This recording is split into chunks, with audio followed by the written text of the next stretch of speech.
Hello guys.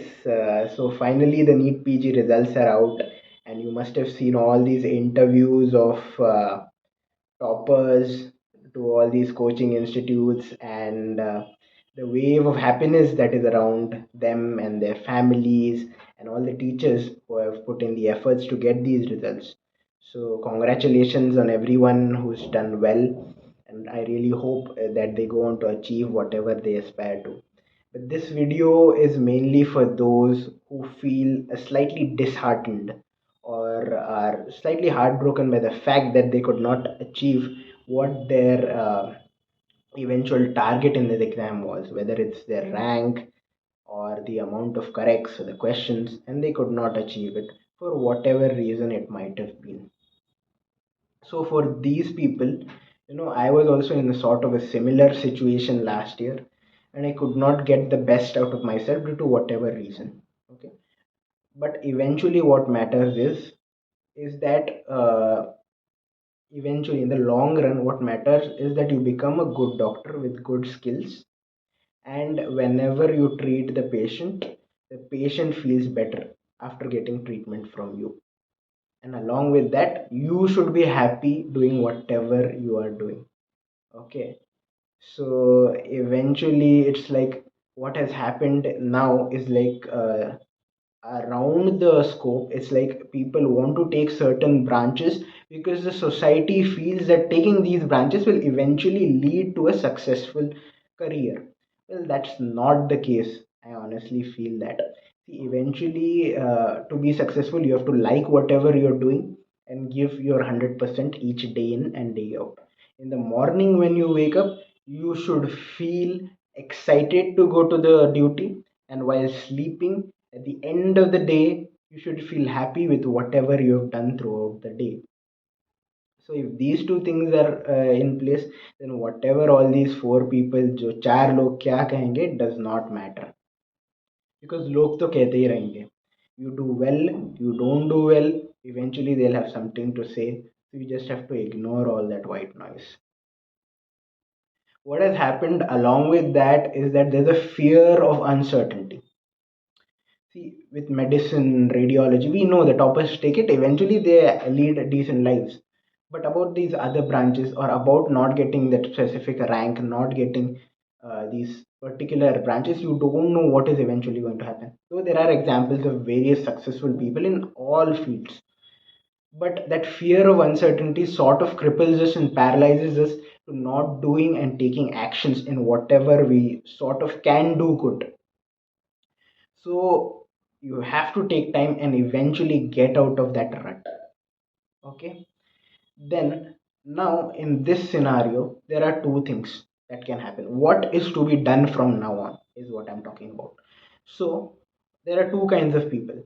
One kind will be such that they love a particular branch. So in that scenario, when you love a particular branch, you have the mental fortitude to go for 1 year drop again, and they cannot envisage themselves in any other branch, and you have a decent financial background at home, then you don't have to worry about anything. You can go for a drop and try again one more time.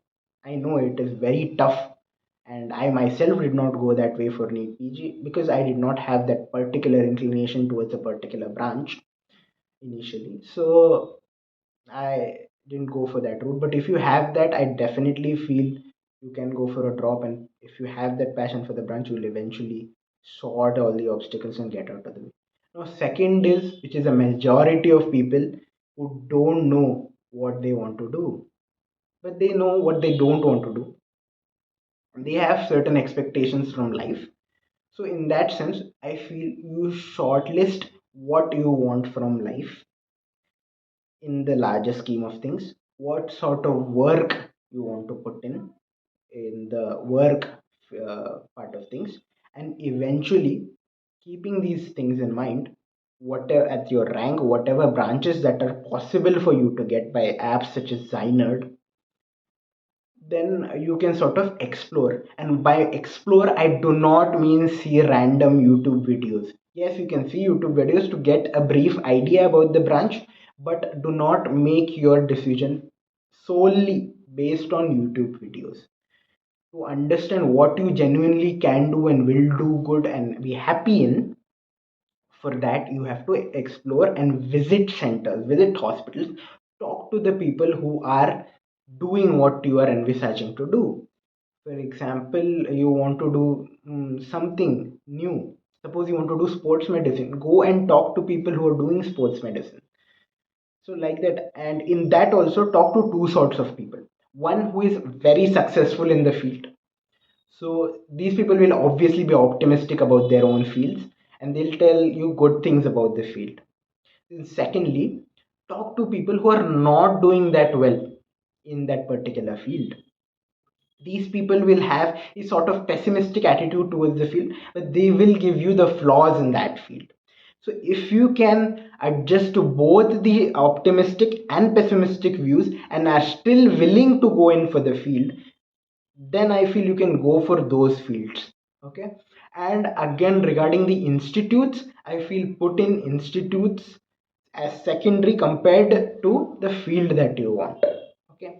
Because the field will stay for lifelong, institutes are going to be there for a few years. And once you do that, I feel you go and observe as in be with a consultant, see whatever work he or she is doing throughout the time frame, and then come to an eventual decision, because there's going to be a time gap before the counseling begins. Okay. And observer, how much you should observe? Minimum 10 days you should go and observe. That will give you a fair idea and clarity whether you really like it, or you are just sort of taking it because you like the feel of it. It should not just be that you like the feel of it, but it should be that you actually like doing it. Eventually also, it may happen that you enter residency, do not like it. It's fair enough. Okay. Because there's 10 to 15% people who leave their seats, but at least in that scenario also you would have known the fact that you actually explored and took this decision based out of sheer logical decision making, and not just based on emotions at that time. Okay.